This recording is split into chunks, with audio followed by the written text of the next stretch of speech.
Včera u Šidze otrimana centralna primopredaja tehničnej dokumentaciji opštini Šid u vrednosti $28,000. Z tej nahody opštinu naštívala delegácia ambasády Japonu i programy za rozvoj Zjedinjených nacií u Srbiji.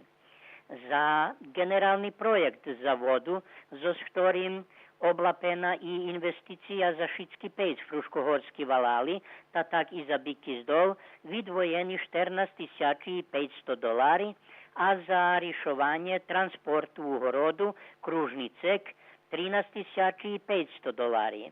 Jak nahlášal perši sekretar ambasády Japonu i stalna koordinatorka Zjedinjených nacií u Srbiji, vláda Japonu i Zjedinjených nacií dumanja, že bardzo važne potrimac lokalni zajednici, kotri pod direktnim uplivom migrantskej krizi, a Šiďaňom na ich poterašnje angažovanosti kolo migrantov treba i okrene podzekovac.